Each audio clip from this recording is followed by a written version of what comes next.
Vamos seguir agora, depois de um pequeno coffee break aqui, espero que vocês tenham um suco ali, uma água, um café e uns lanchinhos, com o nosso representante do México, Maurício Bravo. O Maurício, ele é o sócio do escritório Turanza, Bravo e Ambrosio. O México tem uma característica interessante na área tributária, é que existem escritórios exclusivos. Assim, aqui no Brasil tem poucos escritórios, mas eu acho que o México, a característica do México é difícil você encontrar em outros países na América Latina. São escritórios voltados exclusivamente 100% para a área tributária. Assim é. Então, são muitas vezes contadores, advogados, assessores fiscais e tem escritórios enormes no México que só fazem tributário. Então, vocês veem como a complexidade no México ela não é tão diferente quanto a do Brasil. Se bobear, às vezes é muito pior. Evidente que eles têm, pela proximidade, óbvio, eles têm uma cultura e muitas coisas que trazem, né, dos Estados Unidos e tem uma proximidade da Europa, inclusive, coisa que a gente não tem. Então, assim, Maurício Bravo está com a palavra, trazer um pouco da experiência dele e do conhecimento dele em relação ao México. Muchas gracias. Muchas gracias a todos por estar aquí. Antes de hablar de los cambios y las medidas profundas que en México se han llevado a cabo en el año de 2014, quisiera referir un poco el contexto político y económico, porque esto nos permite entender un poco las medidas tributarias tan profundas que se dieron en el año 2014. Desde el punto de vista político, México gozó de una dictadura perfecta hasta el año 2000, después de 71 años, y así la denominó Mario Vargas Llosa.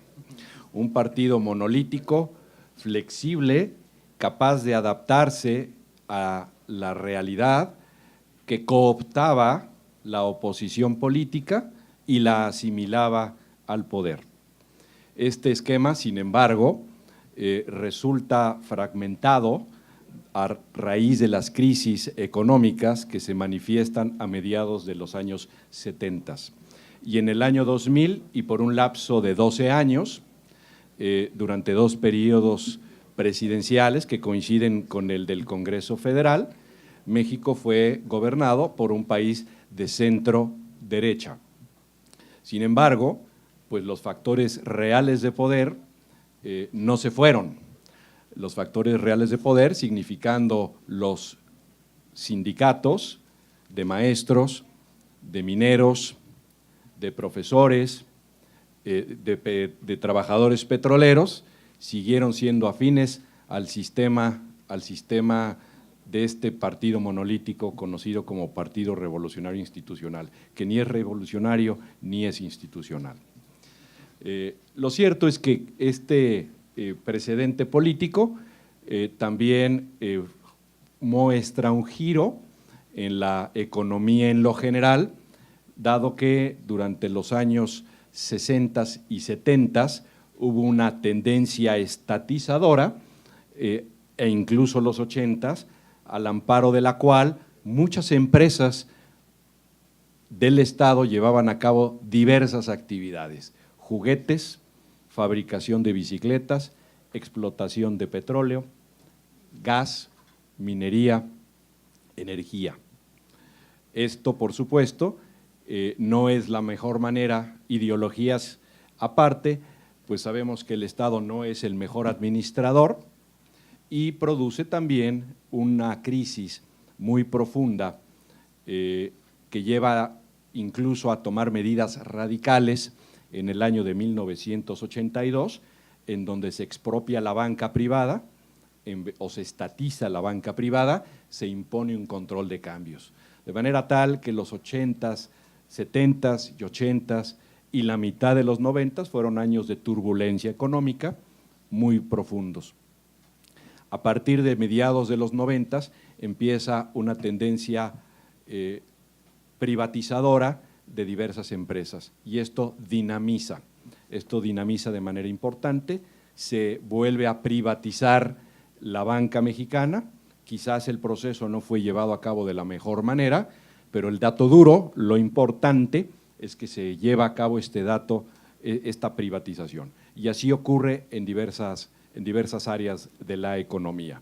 También se abre México a la inversión extranjera, no a través de cambios de ley, porque el Congreso estaba todavía muy polarizado, y en el año de 1989 hay un reglamento de la Ley de Inversión Extranjera que abre y liberaliza la inversión en distintos sectores, quedando algunos pocos sectores sí dentro del control y de la participación estatal, como el petróleo y la energía derivadas de gas.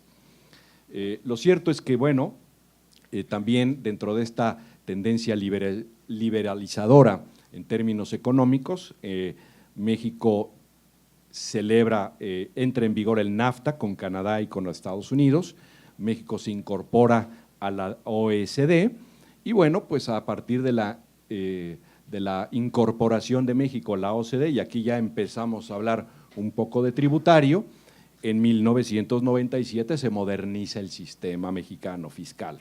Se moderniza adoptando dos columnas muy importantes. Por un lado, la adopción de un sistema de precios de transferencia bastante moderno, y por otro lado, un sistema de paraísos fiscales o de CFC, o de Control Foreign Corporation, a través del cual se gravan los ingresos de las personas naturales y de las empresas mexicanas que generan en el extranjero a través de vehículos o estructuras. Esos son cambios fundamentales que ocurren en 1997. Termina la dictadura perfecta, nominalmente hablando, en 2000. Vivimos de 2000 a 2012 con este sistema de con este partido de centro derecha, pero con los factores reales de poder operando en contra del mismo.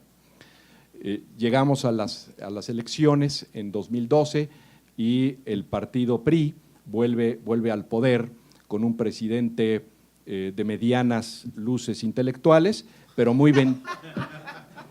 vendido muy bien por los medios. Y ustedes saben que el poder de los medios es tal que cuando es capaz de venderte una lata de aire y comprarla. Y puede el contenido ser diverso, no lo menciono, pero ese es el poder de convencimiento que los medios tienen. Y entonces en ese poder mediático, un presidente teleginético de telemarketing es elegido con un grupo nominalmente interesante, sin experiencia en el gobierno, pero en el gobierno federal, pero sí en una provincia o lo que le llamamos en México en un estado. Y entonces, bueno, pues con este nuevo grupo de gente muy joven relativamente, pero con antecedentes, digamos, muy profundos en el partido otrora en el poder, bueno, pues vuelven a la palestra algunas ideas que nosotros pensábamos ya superadas. En concreto, se toma un papel muy dinámico por parte del Estado en la economía, se empieza a operar de manera muy activa y lo positivo es que sí se promueve con éxito un paquete de medidas de reformas que en materia de energía abren el sector a la inversión privada a través de diversos esquemas de asociación con empresas tanto nacionales como extranjeras. Y esa es la gran apuesta del gobierno todavía hoy actual. La dinamización de la economía a través de las reformas energéticas en materia de petróleo y gas, oil and energy. Esa es la gran apuesta. Lo que tuvo que pagar el gobierno para poder pasar esta reforma en materia de energía fue una reforma tributaria que ahora voy a describir en términos generales. La siguiente lámina. Aquí está. Perdón.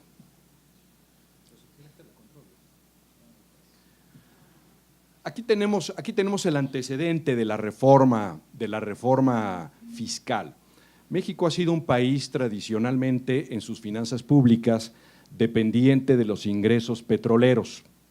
La renta petrolera constituye un ingreso muy importante del Estado mexicano. Sin embargo, vean el comportamiento del ingreso petrolero medido contra el ingreso tributario. Y tenemos una clara tendencia en ambos sentidos. Los ingresos tributarios han ascendido de manera importante y los petroleros han bajado. Y la explicación es: el precio del petróleo ha bajado de forma dramática y la reforma fiscal incrementó la carga impositiva sobre los individuos, sobre las personas naturales y las empresas de manera sustantiva. Esta es la radiografía básica de la medida adoptada en materia tributaria. Ahora vamos a ver cuáles fueron estas medidas. El trasfondo conceptual, y lo que anoto en el primer párrafo, es esta visión estatista de que el gobierno es una supraentidad cuasi divina y que tiene la posibilidad de mejor guiar la vida de los individuos. Y entonces hay una visión estatista en el sentido de que el Estado va a ser mucho más dinámico en la vida económica y que, por tanto, requiere mucho más recursos para operar. Yo siempre he dicho que a los fiscalistas se nos olvida con frecuencia una ecuación en donde, por un lado, tenemos el concepto de ingreso y el otro tenemos el concepto de gasto, o para qué queremos el ingreso. El decir o la justificación que hizo el gobierno con esta reforma fiscal fue decir: vamos a tener mucho más gasto social, al grado tal de que políticamente la vendió no como una reforma fiscal, sino como una reforma social. Desde luego que esto no fue así. No fue así, y fue una reforma recaudatoria que pues compensó a nivel de percepción del Estado mexicano la baja de la percepción de recursos por el precio del petróleo. Lo cierto es que fue una reforma efectiva, dolorosa y probablemente con efectos regresivos importantes, pero ahí tenemos algunos datos en relación con crecimiento del padrón o del registro de contribuyentes. ¿Dónde apunto? ¿Ya está? ¿Ya está? Perdón. Sorry.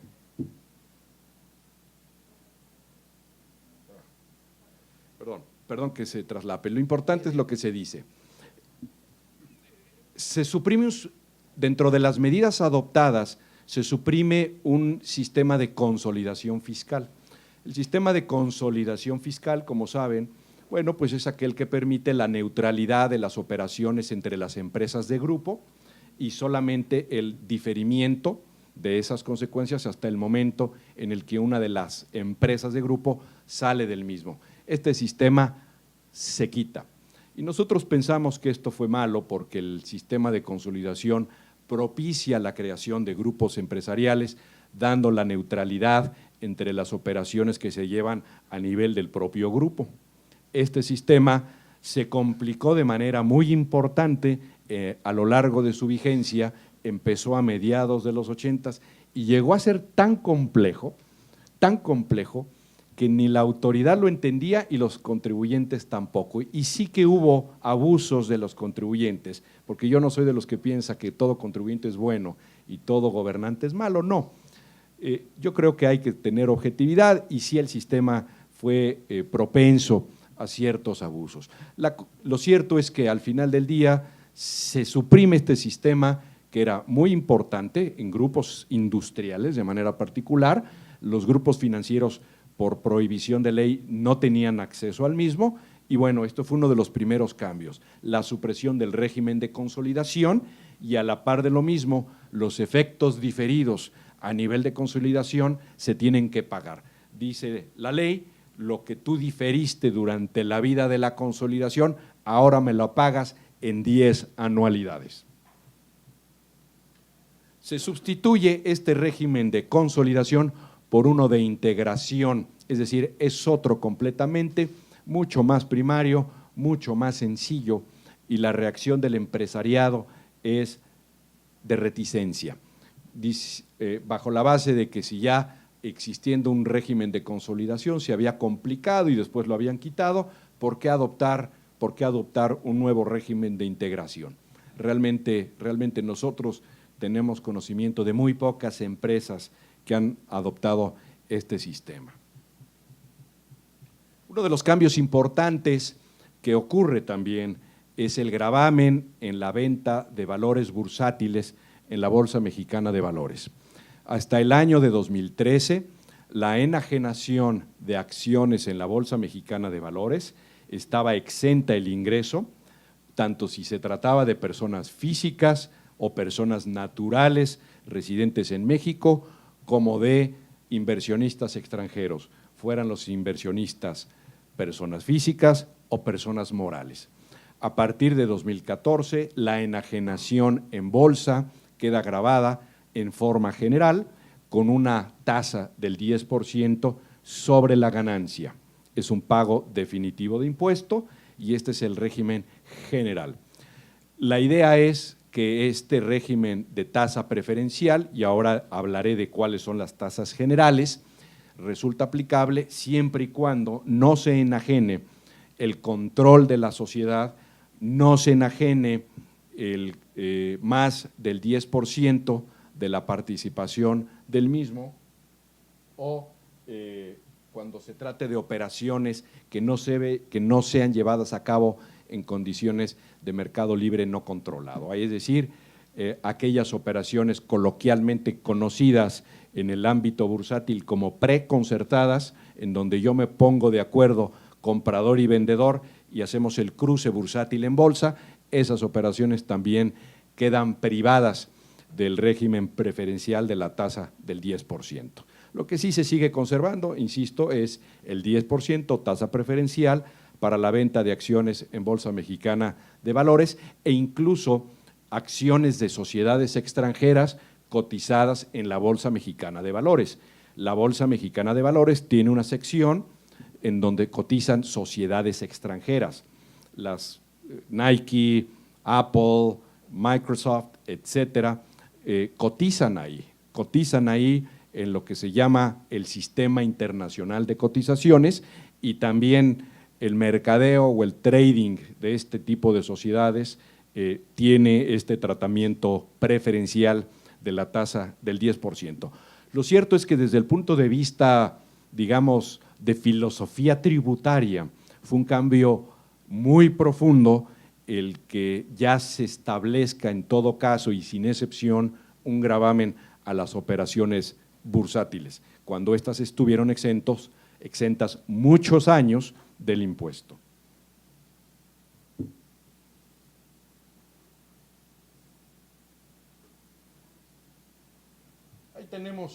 Ahí tenemos algunos detalles de las operaciones bursátiles. Significa un cambio profundo. También en el caso de operaciones derivadas referidas a este tipo de acciones que ordinariamente habían estado exentas hasta 2013, pues ahora ya también quedan grabadas. En el tema de personas morales tenemos cambios importantes. El primero es que sí se conserva la tasa del 30% como tasa corporativa, pero algo que resulta muy negativo es que se limita la deducibilidad de prestaciones laborales, es decir, de fringe benefits.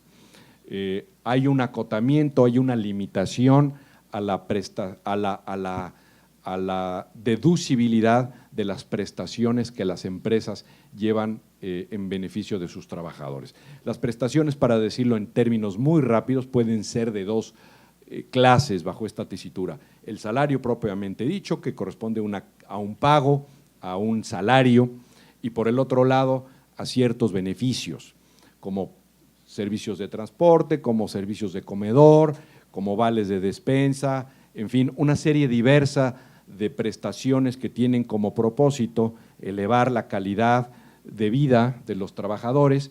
Estos beneficios no son deducibles en su totalidad, sino solamente parciales. Esto ha dado origen a una serie de cuestionamientos que ante los tribunales que actualmente están en curso.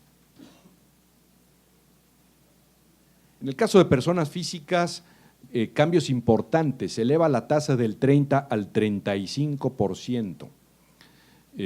Además, algo que nos llama la atención es que la progresividad es muy fácil que se alcance, es decir, son muy pocas personas las que están abajo del, bueno, en términos generales, el alcanzar la tasa del 35% es muy fácil de ser alcanzada, que pues es una tasa relativamente alta, pero no importa tanto el efecto de la tasa, sino como de la base. Las deducciones son muy limitadas, son muy acotadas en el caso de personas naturales, a gastos funerarios, a cierto monto de donativos, también limitados, a gastos en servicios médicos y hospitalarios, pero también esta deducibilidad de gastos estrictamente personales quedan limitados, de manera tal que el tema de la base es casi irrelevante y puede hablarse de que la tasa efectiva no nomina, es la nominal, la del 35%, ¿no?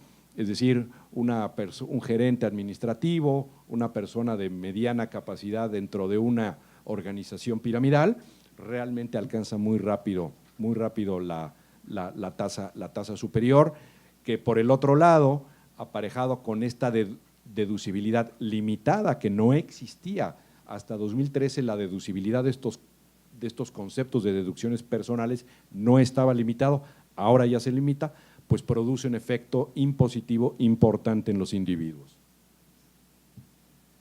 En residentes en el extranjero, tenemos una incorporación de una medida BEPS, en el sentido de que ya para poder aplicar los beneficios de los tratados fiscales, el residente en el extranjero tiene que acreditar la correcta aplicación de los beneficios del tratado en razón de presentarse una circunstancia de doble tributación. ¿Cómo se va a hacer esta certificación? ¿Cómo se va a hacer este acreditamiento de la doble tributación?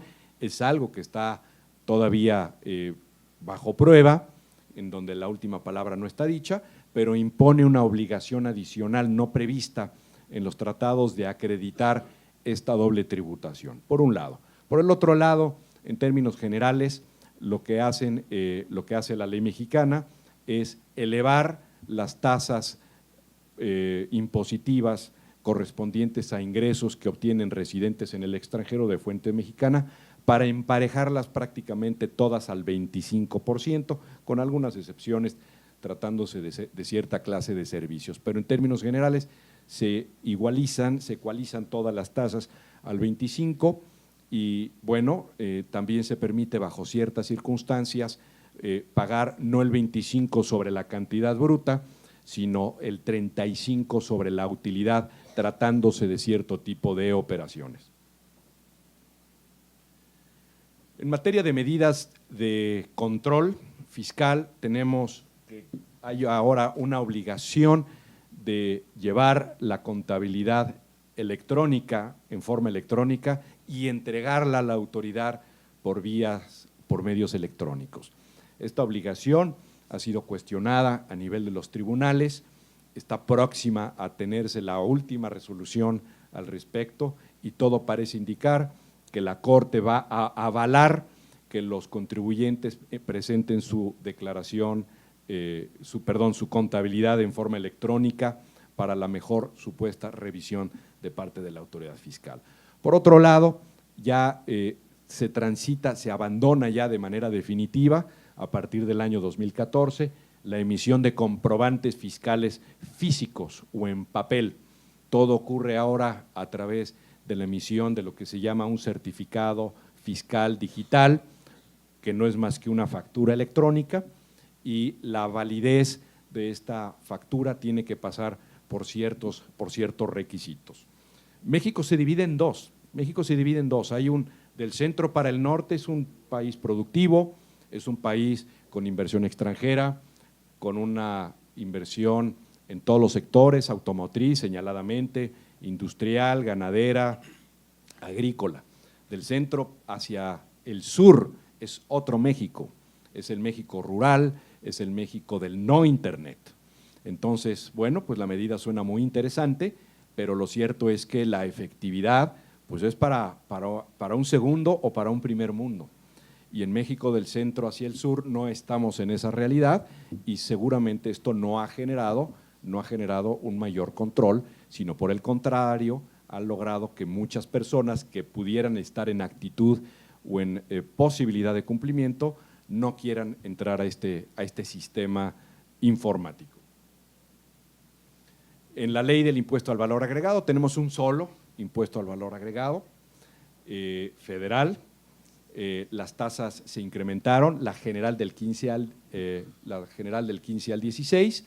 En frontera teníamos una tasa preferencial, en frontera norte específicamente, por la vecindad con los Estados Unidos, pues se generaliza y bueno, pues esto produce también ciertos choques en la frontera norte por la disociación de precios que hay entre el producto americano y los productos mexicanos grabados a una tasa superior, ¿no?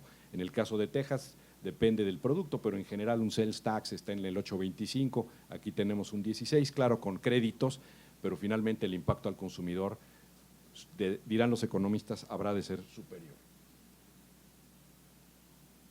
En términos generales, estos son los cambios que elevaron la recaudación fiscal mexicana.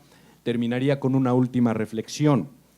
México, que es además una temática que se abordó previamente por algunos de mis colegas, México ha sido una de las economías que recientemente ha sufrido mayor devaluación en el valor de su moneda. Y al contrario de lo que pasaba en el caso de lo que nos compartía Cristian, en el caso de México, las personas están obligadas a llevar su contabilidad fiscal y el reconocimiento de sus efectos fiscales en la moneda nacional, en el peso. De manera tal que lo que ha pasado con estos movimientos devaluatorios tan importantes, del grado del más del 30% de lo que llevamos este año y un poco más de lo mismo del año anterior, ha habido una ganancia cambiaria muy importante que ha producido impactos de pago de impuestos severos, importantes, a nivel específicamente de los individuos, ¿no?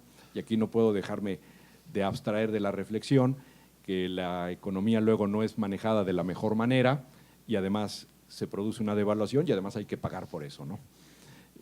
Independientemente de que la ganancia no se haya realizado, es decir, se calcula sobre base de devengado. Así que bueno, pues en términos generales son las novedades que traigo del lado de México, de las medidas tributarias. Quedo a sus órdenes y me da mucho gusto estar con ustedes el día de hoy. Gracias.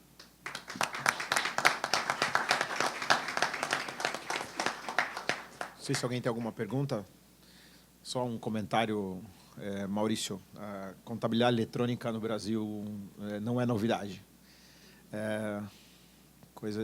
Acho que 8 ou 10 anos atrás, algumas grandes empresas estavam orgulhosas de participar de um programa junto ao governo para implantar a contabilidade eletrônica, que se chamava SPED.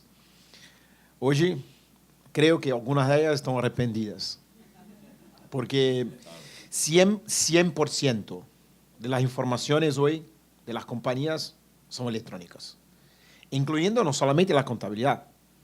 Ahora pasaron a recibir también los informes financieros, los costos, la contabilidad fiscal y los libros fiscales.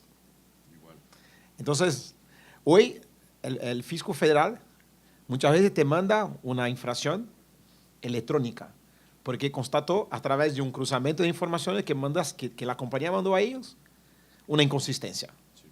Y por cuenta de la inconsistencia te manda un aviso, y si tú no cumples el aviso en 15 días, 30 días, te manda una notificación con una multa. Sí, en México igual, incluso hay auditorías que empiezan a partir de este mes, es decir, a partir de ayer, de septiembre, hay un programa de auditorías electrónicas.